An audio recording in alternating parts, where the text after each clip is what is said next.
All right, well, good morning, everybody. Welcome to our Sunday worship. My name is Thomas. I'm one of the pastors here.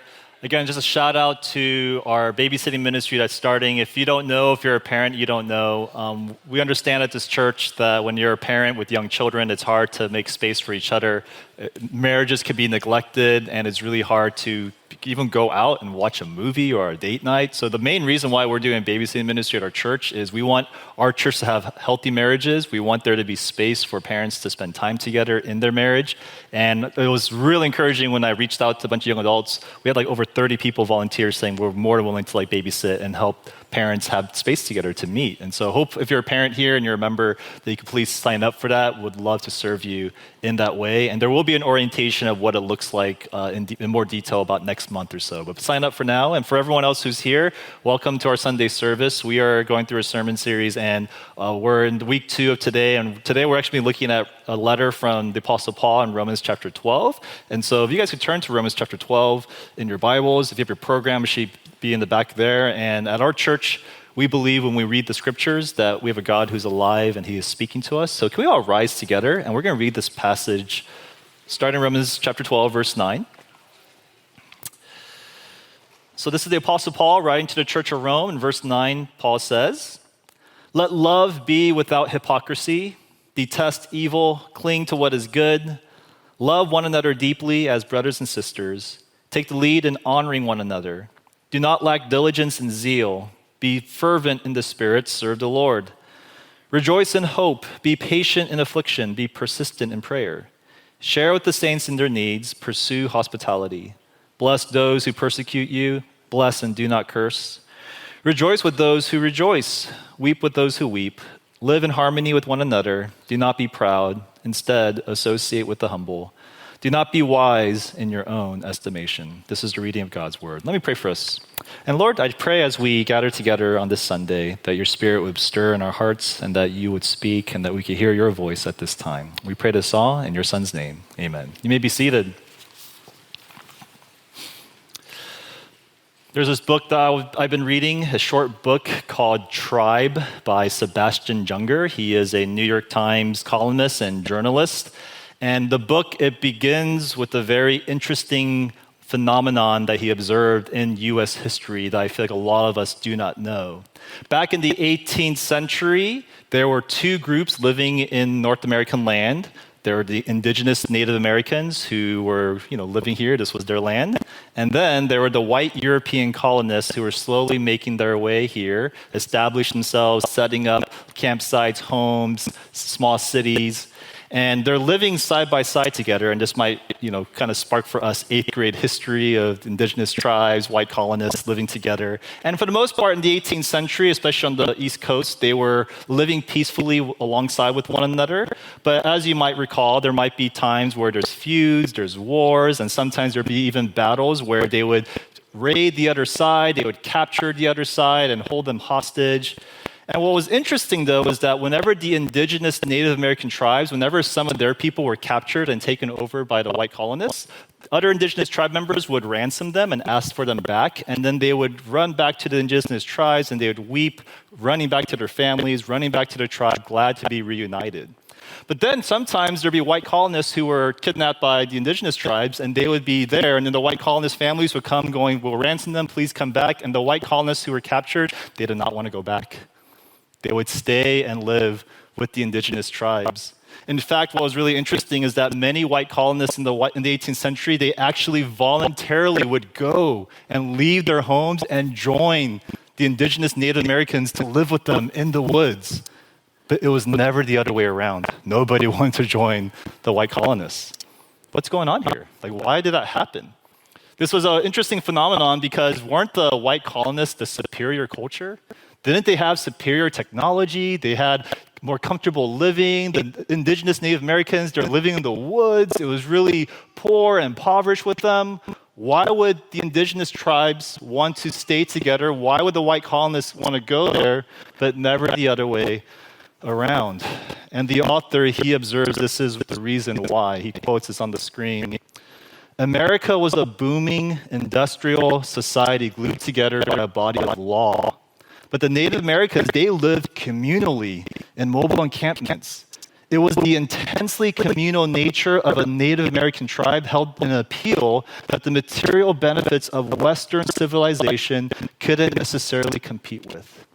In other words, there was something about the indigenous tribes, the communal nature of them, that just really resonated with the white colonists when they got to experience that. And the reason why that happens is because when you live in a poorer society, you have to share your resources. So back then, especially if you wanted to wash your clothes, you would go in the river where a bunch of other people would be at the river washing their clothes together. If you wanted to cook something, you had to go to a fire pit and you're cooking together as a community. That was just life together back then.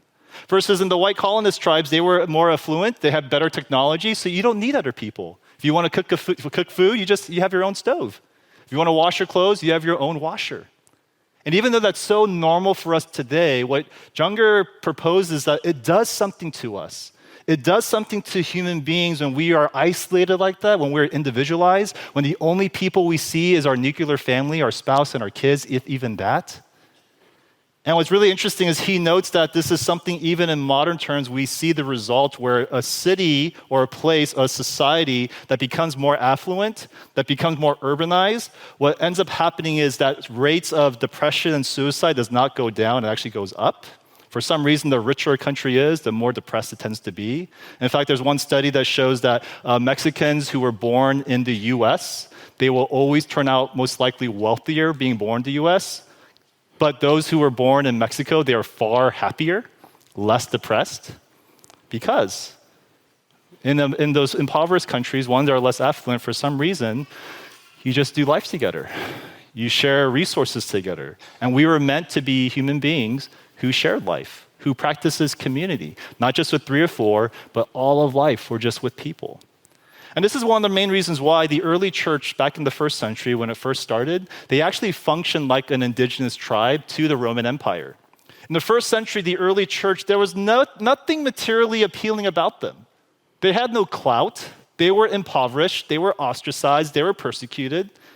And yet we read through history, we read through the Bible that thousands of people regularly joined this impoverished group in the first century. Why? It's because their community. The way they shared life, the way the people in the church loved each other just caught the attention of the surrounding people who observed them. One author and pastor, he says it like this, quotes on the screen, "The most persuasive argument for the Christian faith, it's the Christian community.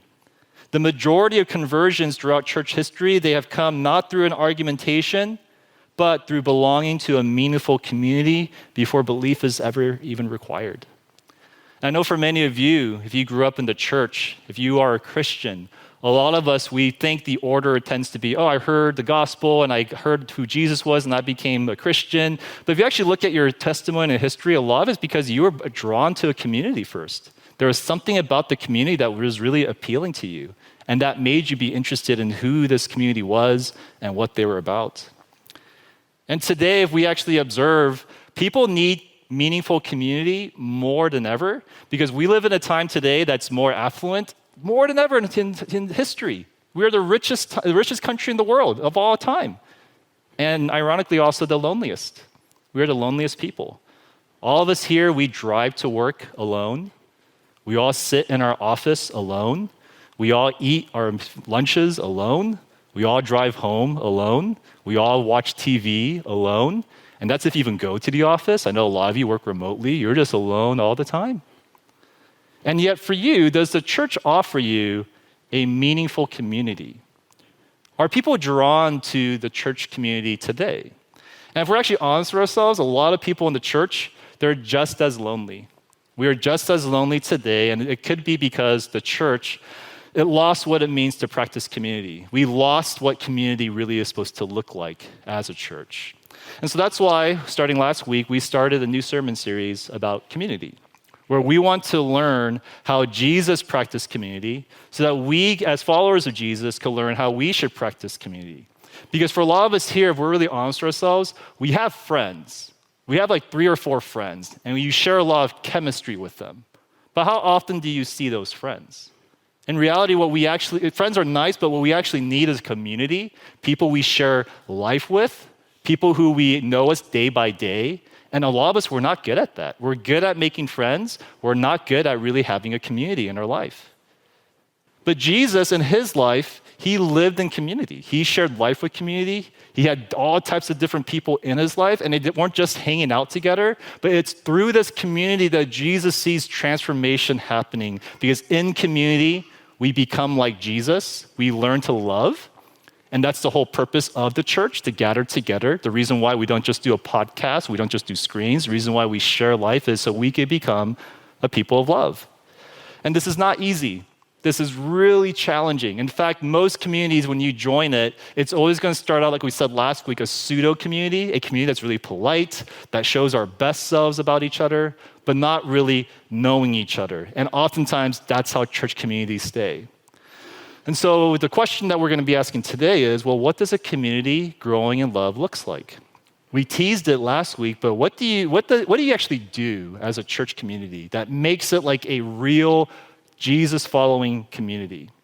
And today what we're going to look at is the passage in Romans chapter 12. Paul, the Apostle Paul, who wrote this letter, he is a follower of Jesus. He's writing to a community in Rome, and he tells them, this is what your community should look like. This is what you should be doing. There's a bunch of different commands in this passage. Almost look at it like it's Paul's version of tweeting. He's like just giving all these tweets, going, you want to see community? A thread. And he just lists all these little sayings describing what a community should look like amongst God's people. And when we look at this all together, we're going to learn three things from what Paul is saying from these paragraphs. Number one is the nature of community, meaning how do you understand this group of people together in this room? Second, the healing through community, why you need community and why it heals. And then lastly, the practice of our community. How does our church practice community? So the nature, the healing, the practice. First, the nature of community. If we were to be really honest with ourselves, if we were to be like really honest, how do you view people in this church? How do you relate to people in this room? What role does the people in this room have in your life? If we're very honest, it's one of two answers. For some of us, the church, all of our life, it functions like a club. It's a place where we connect with people. We see them once a week. We do this singing thing. We do this preaching thing. But we don't overly share, nor do we overly inquire.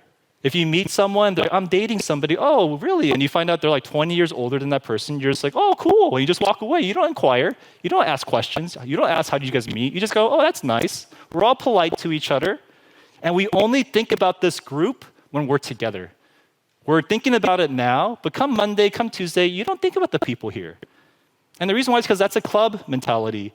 You're only with the people to do common things together like this, but you're not going to invest in the people because it's a club. That's how some of us view people in the church. That might be some of you here. I think that a lot of you who grew up in the church, you don't think club mentality, but you view the church like a friend group or a potential friend group. You're here to meet people. It's like online dating. Like you want to find people who you connect with, and you're going to keep swiping. And what happens is you'll give it time. You'll keep meeting. You'll do the community group thing. You'll come on Sundays and talk to people. But after a while, you keep swiping and you don't find anybody. What are you going to do? You're going to leave Hinge and you're going to go on Coffee Meets Bagel and see is anyone there. And that's what we do in the church. You're looking for people. You're looking for friends. And after a while, if you don't connect with anybody, you get a little bit disappointed. On to the next church. Because for us, for all of us who have this mentality, the church is a place where, yeah, you worship, yeah, you pray, but you want to find friends. You're looking for your friend group. And that's how a lot of us come to church, if we're honest. But notice when Paul begins his Twitter thread in Romans 12, notice how he tells us what we got to do as a church community and what we have to prioritize in our mind. He tells us, hey, when you practice community as a church, you have to love each other a certain way. And it's a very interesting phrase he says. Look at verse 9, what he says. He says, let there be love without hypocrisy.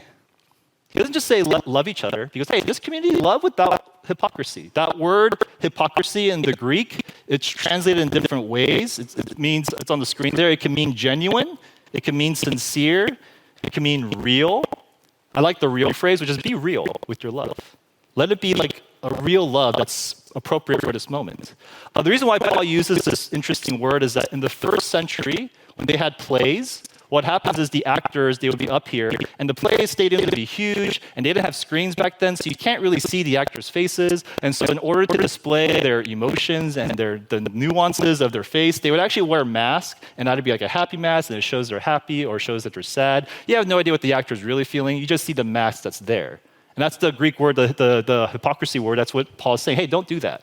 In this community, when you come together, let your love not be a mask. Let it not be fake. Let it be real. Let it match the reality of what's going on with you.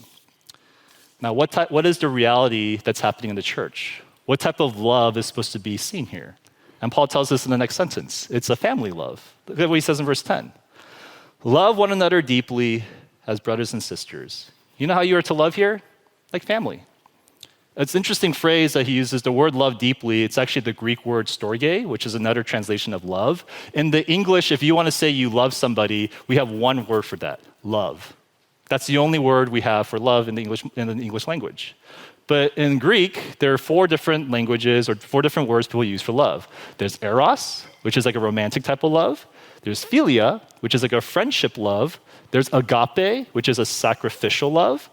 And then there's this interesting Greek word called storge, which is like this affectionate love, this family love. That's the word Paul is using here. When a mom is holding her baby, she doesn't look at her baby going, should I love you? Are you good looking? Are you cute enough? She just loves the baby. And the baby, when she's looking at the mom, the baby isn't thinking, who are you? Should I trust you? No, the baby just loves the mom. That's storge love. Or if you have siblings, you may look at your sibling going, man, I don't like you. You're annoying. But you love them. You can't help but love your siblings most of the times, right? And there's no reason you would choose them. They just are your siblings. That's a storge love that Paul's talking about. And Paul's saying as a church community, that is the type of love you need to have with each other. For this to work, for this to be a community that transforms you into a person of love, there has to be not an eros love, not a philia love. Agape is an interesting one, which we'll talk about later. But storge is the baseline, where we love each other like family. And that's why, when Paul says that, that's the only way you can make sense of the rest of this paragraph, of how we relate to each other. Notice when Paul describes this community with his series of tweets, it's a type of community that's far deeper than any club. Look what it says in verse 9. Paul says, again, do not love with hypocrisy, but detest evil and cling to what is good. Paul is saying when you gather together, don't just affirm the good, but when you see bad in this group, you need to point it out. We can't do this whole, that's nice, but no, what's going on there?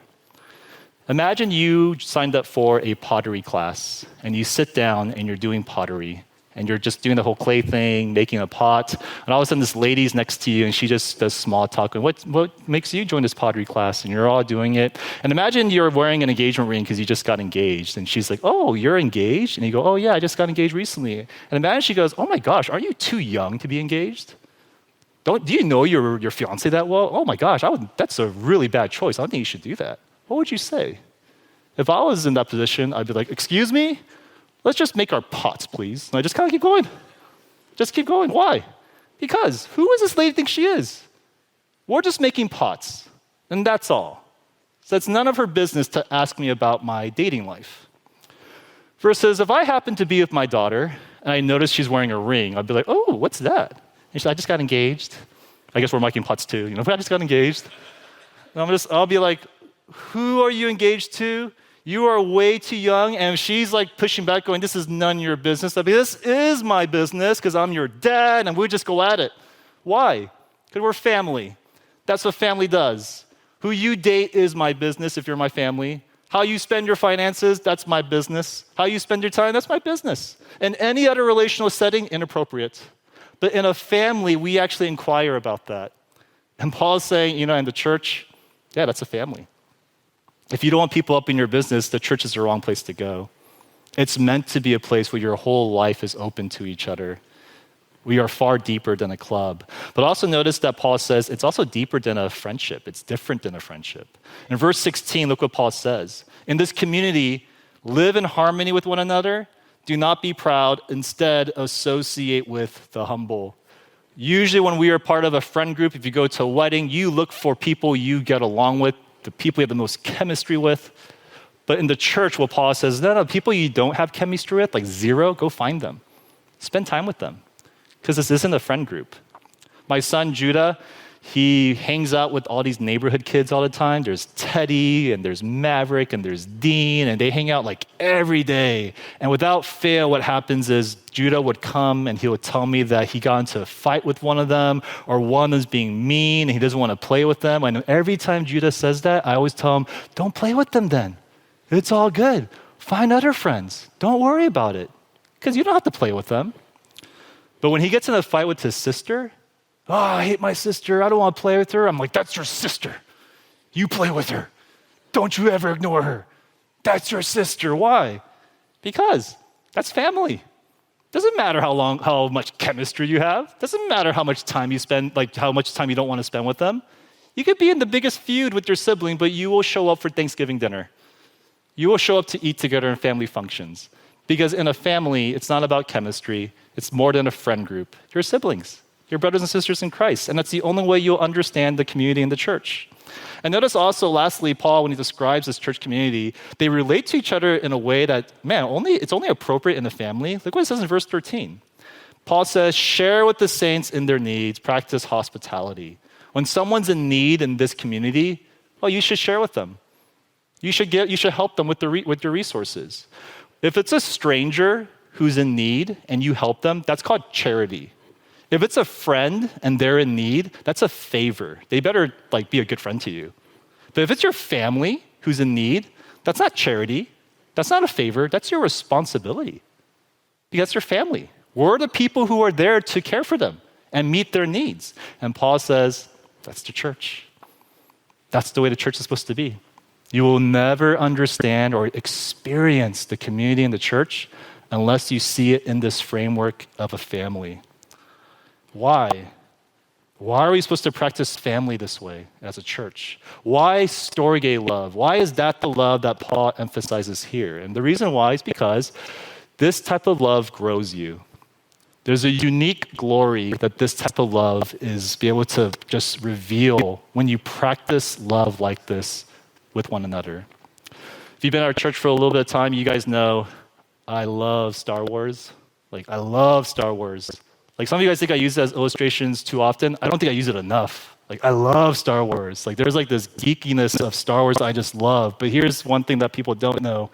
I did not love Star Wars because I grew up on it. Even though it was a 70s, 80s film, it came out before I was born. And so what happened was when I got older of age to watch Star Wars, I kind of missed the train. And so whenever I saw people loving Star Wars, I'm like, dude, I have zero interest in this franchise.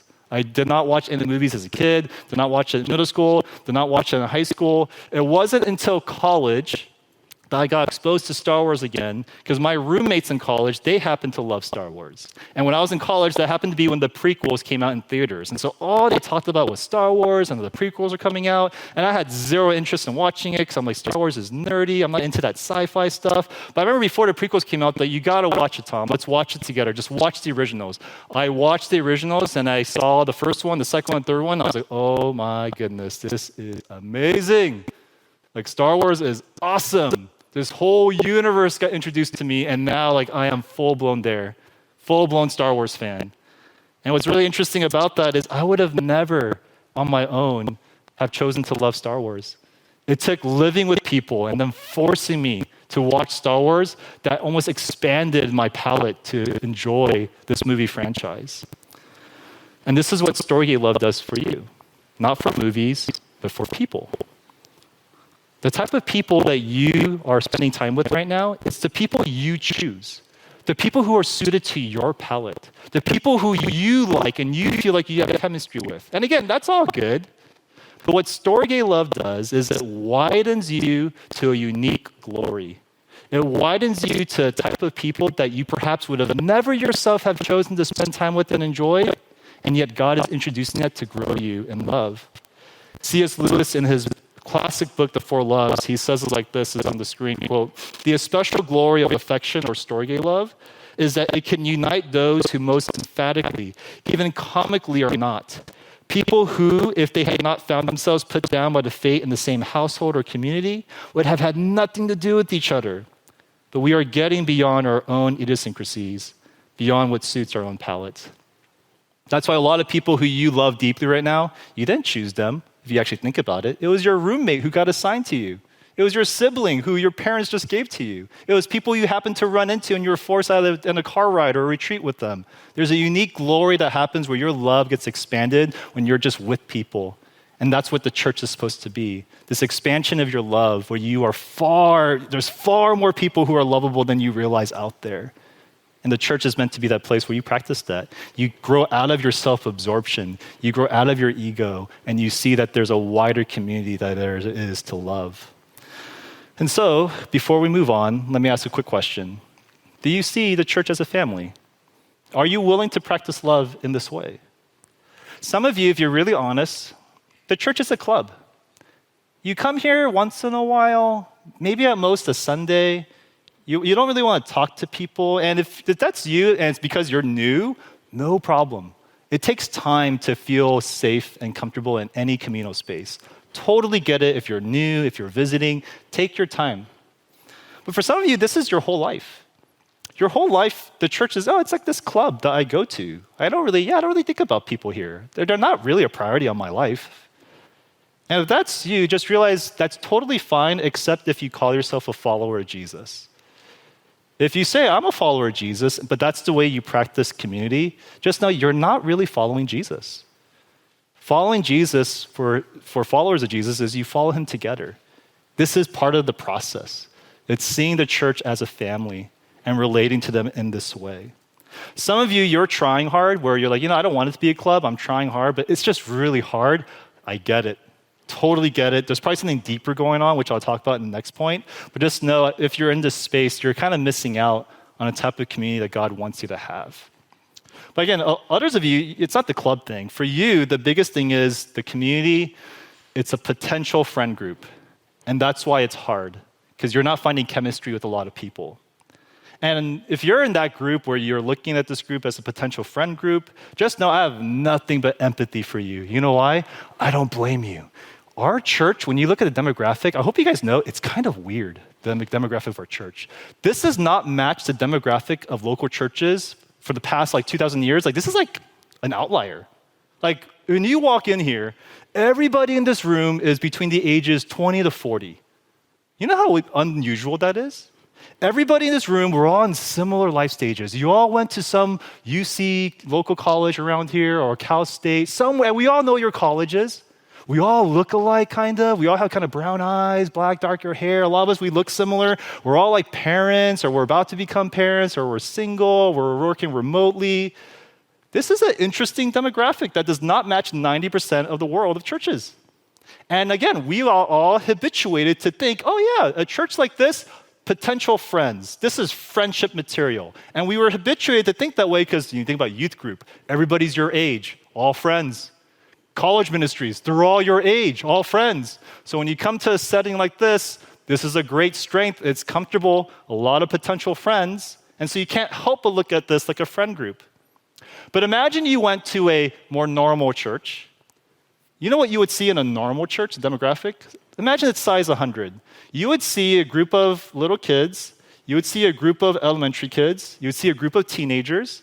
You would see a couple 20-year-olds, a couple 30-year-olds, a lot of 40-year-olds, a lot of 50-year-olds, a group of 60-year-olds, a lot of 70-year-olds, a lot of grandparents, and a lot of children all in the same room.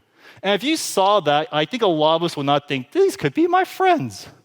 This is my friend group. You know what that picture looks like? It's a family. That's a family. And a family is not there to entertain you. The family's there to nurture you. The family's not there to keep you company so you don't feel just lonely. The family is there to encourage, to correct you, to grow you. It's really nice to have friends, and I'll talk about that more next week, but you need a family. You need a family to grow. And a lot of us here, if you only see the church as your potential friend group, you will be missing out on what the church is supposed to be. It is deeper than friends. It's a family, the family of God. And so that's nature. That's so important to know. The church is a family. And we need that because through the church, through the community, we experience the second point, healing. We need healing. What does it look like for this church family to practice family together, to practice community? For some of us here, depends on your background, you might think, okay, you're saying this is a family, that's hard to imagine because your family is awesome. Your family's up here. So to say the church is up here, I don't think so. That'll just never happen. Versus for others of you, you're like, please no, because you don't like your family. Your family was rough. In other words, all of us, we bring our own idea of family into the community. And I think that's what kind of messes us up. The way you relate to people, it's coming from somewhere. And it's kind of causing a little bit of relational chaos, I think, for a lot of us. Some people call this family of origin. Some people call this just relational dysfunctionality. I like the term that I use a lot, which is this is actually what psychologists call attachment theory. If you know what attachment theory is, it's pretty much the theory that human beings, your brains are wired to attach to people. You were built to attach to people, and it happens right when you are born. For example, mothers, when you're nursing your child, you'll notice the baby is not just getting nursed, but the baby's looking at you. Moms get freaked out, like, why are you staring at me? They're just like staring at their mom. And the reason why is because they're trying to connect with you. You're just born to attach to whatever you see, whoever you see. And here's the thing. How you attach to somebody or how you not attach to somebody as a child, it shapes the way you attach or not attach to people as adults. John Bowlby, he's a psychologist in the 1980s. He was the first one to notice this pattern where your adult relationships, it's actually based upon the pattern of your relationship with your parents. So it's not just you're unique and that's just how you're wired. Like, no, the way your parents related to you, that's what causes you to relate with the people as an adult. And he actually theorizes that there are, and this is very general, 4 different attachment styles that we experience as children, and it kind of translates when we become parents or adults ourselves. Here's the first attachment style. Number 1 is this, avoidance. Some of us, you have an avoidant attachment style, and the reason why is because you grew up in a household where your parents were physically not there, so they might have been working, so you just come home to a house that's by yourself. Or it might be because your parents were emotionally distant, so they were, hey, Dad, I love you, and they just don't respond to you. It could be a really strict household, but whatever it is, it's really distant. And so what happens is when that's the attachment style that you experience as a child, what happens is when you become an adult, and you sense someone trying to get close to you, a romantic partner, friends, church, you withdraw. That freaks you out. Because you grew up learning that, you can't rely on people. People are not there for you. So you will naturally withdraw and keep people at arm's length. And I'm describing about half of us here, right? That's us, because we grew up that way. You can't trust people. And that's how we attach as adults. For some of us, it's not avoidance, but here's the second one. For some of us, it's anxious. It's an anxious attachment style. This is when your parents might be present, but they're not reliable. Like you want something, but they don't know how to provide for you. They don't know how to love you. You want them because they're there, but they're not really giving you the love tank that you are really craving. And so what happens is when you become an adult, you really want that love tank filled. You want intimacy. So you want to hang out with people. You want to initiate with people. You want to love them so they can love you. You smother people. You overwhelm people. You're clingy with people, and you don't even realize it.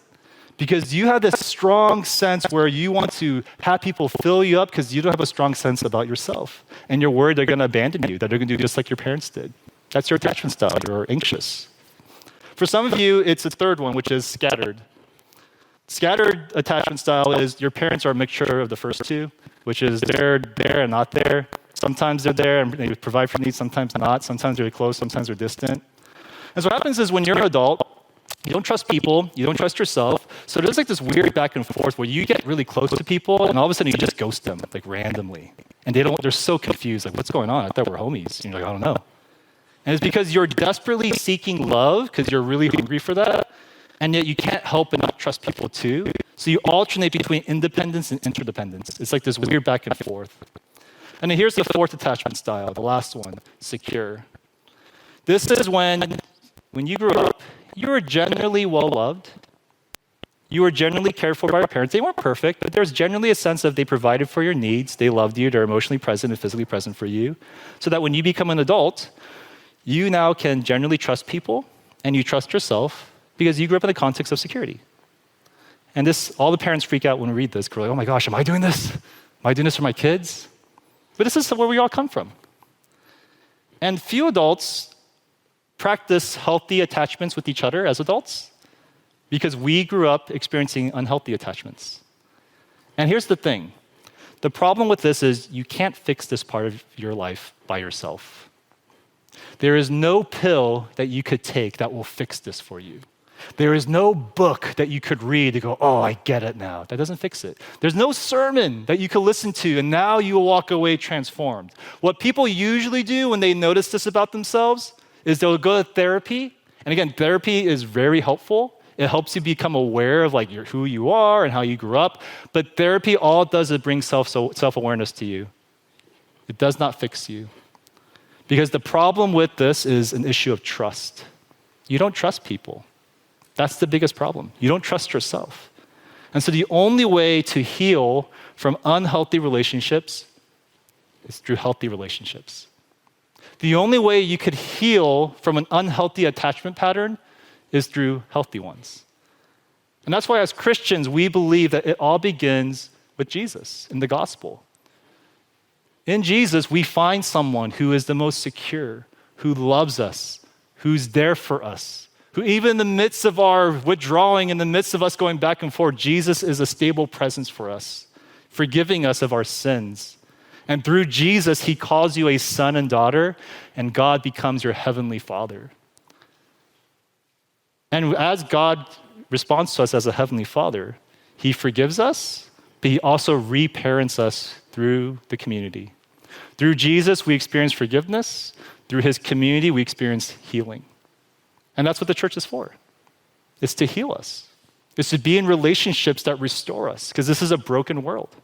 And we need loving relationships to repattern the way we relate to other people. And that's why Paul, he describes a couple ways of how this community is supposed to do this. For example, Paul says, one, this is a community that's meant to honor each other, he says. Look what it says in verse 10. Paul tells the community, love one another deeply as brothers and sisters. Outdo one another in showing honor. This word honor, it's a Greek word that's translated often as value or price. It's a financial word. It's where we get the word honorarium, where you look at somebody, you don't give them a set wage. It's based upon who they are. And Paul is saying this community, honor each other, which is kind of, again, a strange word. That'd be really weird. I'm like, hey guys, let's honor each other right now. Let's go. What would we do? It's kind of awkward. It'd be awkward, hey, can I honor you? It's like, whoa, what's going on here? You know why it's so awkward? It's not wrong. It's not like we disagree with that. It's awkward because awkward things are things we're not used to. You're not used to people honoring you. We grew up in a society and a culture where it's normal, put down, sarcasm, jokes. You are more likely to get made fun of than to be honored. If you grew up in a household like me, it's not usually a household of just a lot of affirmation. You're the best, Tom. That's not what they do. Our parents, it's a lot of hey, why didn't you get that A? Hey, why didn't you get into that university? It's a lot of put downs. It's a lot of just hey, what's wrong with you? And that's why a lot of us have our baggage. But Paul, what he tells us is imagine a community where when you gather together in this context where everyone puts you down, it's filled with sarcasm and brokenness. But in this community, we honor each other. We make it a point to honor each other. Imagine you're part of a community where you meet together in a small group of people. They will tell you in the midst of all the fun and joking you might be having, hey, I noticed you did this. That was actually really cool. Or, hey, you look good in that. I saw my son today, he wore a shirt. I'm like, hey, Judah, that shirt looks really good on you. This weird smile. He's like, oh, no, stop. And he's just kind of smiling. I'm just like, oh yeah, I just honored him in that moment. Or sometimes I tell people when I look at them, they're these guys and they just lost a lot of weight and I'm like, dude, did you been working out? And they're like, stop, nah. And they just flex and stuff, nah. I'm just like, dude, I made your day, man. I just made your day right now. Because I noticed, and I'm not making it up, I noticed they worked out. Why is that? It's because we like that, we want that, it's so awkward, we just don't receive it. The idea that, hey, I see God working in you, imagine how life-giving a community like that, if you had that in your life, would be. And a lot of us, we don't have that. Or imagine you're in conflict with somebody. And usually when you're in conflict, it's just fighting or you're withdrawing. But imagine if we honor each other, if you approach them going, hey, we have issues, we got to talk. But before we talk, let me tell you, I respect you. I really respect you. That's why I'm even talking to you about this. So we got to talk about that thing, but I really want to hear you because I really respect you. How would that relationship, what would happen in that conversation? That's a community of honor. In a community filled with sarcasm and put downs, and that's the culture, what happens is that becomes a community of fear. Your amygdala in your brain, when it feels fearful, it causes you to withdraw. And that's when you become that pseudo community where you don't really share deep stuff because you have no idea how people are going to respond. Versus a community filled with honor that you're affirming, that's the culture of what the group is doing. That's when your brain eases because it feels safe. That's when the guards are down. That's when you are calm. That's when you become open to sharing because it's a safe space for you. And that's what Paul is imagining for the community in the church. A community where it is normal, not awkward, to affirm, to encourage, to honor each other. Next, Paul says this is a community that doesn't just honor, but if you want this community to transform you, let it be one that opens their life to each other. Verse 15, look what Paul says. Rejoice with those who rejoice. Weep with those who weep. Let this community, when someone's rejoicing, other people are rejoicing. When someone's weeping, others are weeping. This implies two things. One is we have to be open with our lives. This is a community where we're really, our real selves are being shown. You guys know that app, Be Real? You guys ever heard that app before? Hey, all you parents, there's an app called Be Real. It's a funny app. It's meant to be like the anti-Instagram, where Instagram, you show your best self and you filter and you go, look how awesome I am. But Be Real, what it is it's meant to be an app where once a day you take a picture wherever you're at and it's just to your close friends and it's like, oh, your hair is like, messed up and there's no filter, but you're being real. And you're saying, this is who I really am. That's the app. And it's almost like this, again, antidote to this Instagram culture that we're in. What Paul's saying is everywhere else in the world, you are your IG self. You are your filtered self. But in the church community, if you want to experience community, be real. That's the only way it's going to work. That's the only way you'll get the healing that you need. So we have to be open about our lives in this community, but also we have to care about people when they open their life. Like that's something that's needed as well. Brian Reagan, he's a comedian. He tells a funny story. He says, hey, if you ever have 2 wisdom teeth pulled out, never tell that story to anybody. You know why? You'll never be able to finish. Because the moment you say, hey, I've had 2 wisdom teeth taken out, it was crazy. Someone is going to be like, dude, that was nothing. I had 4 wisdom teeth taken out. And your story's gone. It's about that person. Oh, I went to this one place, it was so hard. That was nothing. I went to this other place. You ever try this one restaurant? Oh, no, I went to a better restaurant. Like, we just up each other that way. And the reason why Brian Reagan says we do that is because we have this disease called me monster, where it's all about me. We care about us, my life, what I'm doing, what I'm interested in. Pay attention to me. Look at my story. But if you want to rejoice with those who rejoice, we have to pay attention to them. If we want to weep with those who weep, we have to really care about that. And that's what Paul says this community is supposed to be. The one place where the me monster is gone.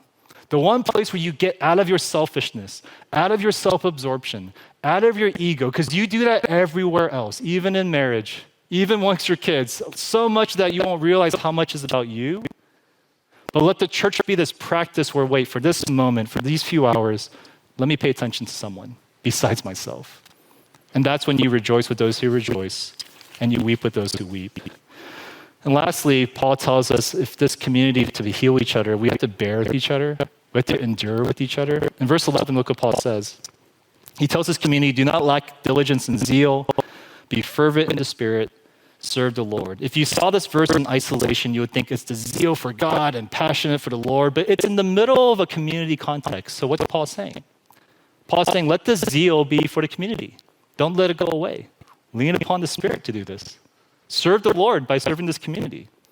What this means is that you have to keep at it, be intentional, because it doesn't come naturally. It's actually hard.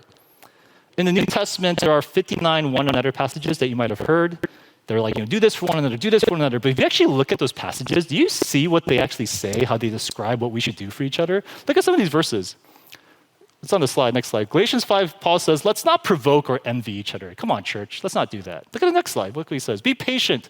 Bear with one another in love. Please be patient with each other. Look at the next slide. Forgive grievances you may have against one another. It sounds like a parent talking to their children. But Paul's talking to the church because he knows that community is hard. It's really hard. It's really challenging. But stick at it. Stay together. Bear with each other. Don't lose your zeal. And then something just kind of transpires in this community, something deep that you have never have chosen for yourself. Or the way I put it in a few weeks ago, this is the chart that you'll see. It's on the screen. All of us are naturally unintentional. Small talk. How's your fantasy league? Small talk, but try to be intentional. How are you really doing? Try to be real. And then do that over time. And what happens is when a lot of us, if you are down there, it's just this superficial Instagram community. But the next slide. When you have a lot of intentionality over a long period of time, something happens to this community. Something changes and transforms the people here. And that's the vision that Paul has.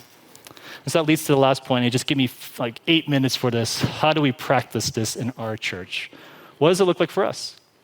Well, this is why we gather on Sundays. Sundays is not just this club thing. We're like, yeah, I'll go every once in a while. Like, you're really missing the point of what the community is. They say for families, the most important thing a family could do is eat dinner together. That's like, if let the kids do what they want, but eat dinner together, share a meal, because that forges bonds. The most important thing a church could do together is gather on Sundays. These are not these random Sundays we just come together to see each other. It's forging something. This is why we gather. This is also why we do membership at our church. We want to know who our community is. Again, if you're a guest, no problem, but we do believe in something called membership, where we really identify who's part of the family of God. But then one last thing that we do as a church is we do this thing called community groups, where we practice weekly meeting together. And when we look at our community groups, for those of you who are new, this might be, you've heard about this, but how does it work? For those of you who are members and you're a part of this, some changes are happening. Just to give a little bit of preview, this is where we live right now, everybody around this region. And our church, next slide, is right there, Buena Park. And these are the community groups we have. Next slide. We have 20 community groups that meet everywhere. So you have no excuse. It's everywhere. It's everywhere. There's 20 different groups, about 10 to 12 people who are there. And I'm so encouraged that when we sign up for community groups, we have over 170 people sign up for community groups here. That's 95% of our church. So at the very least, people at this church, do we want to know God? We'll figure that out, but we want community. That's really real. That's really clear. This is a church that wants community.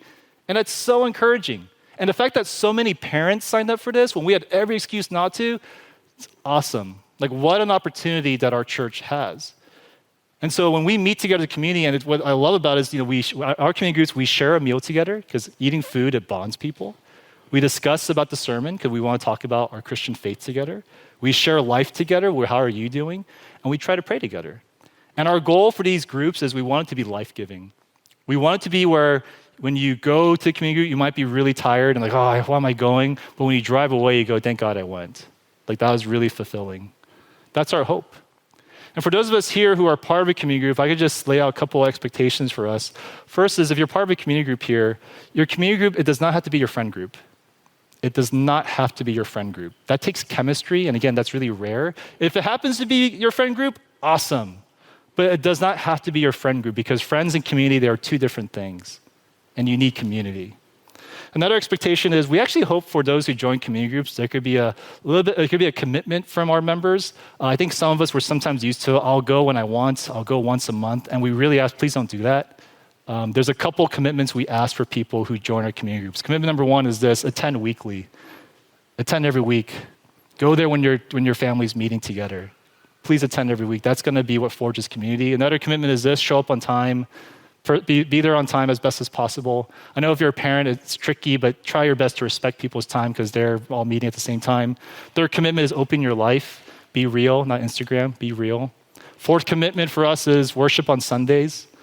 Don't let this community group be your pseudo church, but this is meant to be community groups a window into the church. And last commitment is serve the church and the city together. We hope we have opportunities where these community groups, they serve the church and they serve the city. Last expectation we hope for our church is we hope through these community groups we could be deeper and more intentional. It's hard to do that post Sundays. And in fact, even when we in community groups this past few years, it's kind of hard.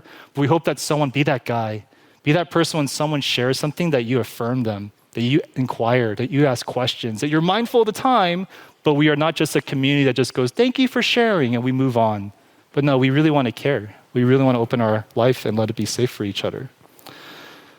And this, for me personally, I know for a lot of us, when you hear this, you go, the idea that we could be real and we could change life sounds awesome. But the hardest part about this, if you're like me, is to be cynical. It's that sounds nice, but I don't know, man.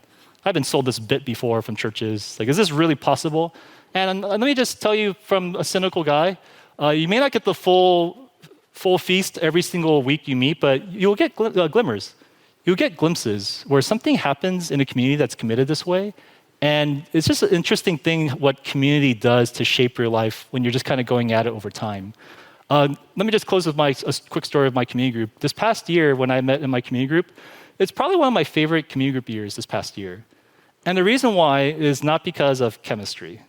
It's not because we all just naturally got along. I mentioned last week, too, it's like the most random people in my group, all different life stages. But you know what made a big difference in this group? Everybody showed up. They were there like every week. Like it was like so. The only way people didn't show up was like, dude, they're like got super sick, and we're like, dude, you still got to come, man. And we just like almost that mentality, and they would still like sometimes come, but for the most part, it was like everyone was there every week.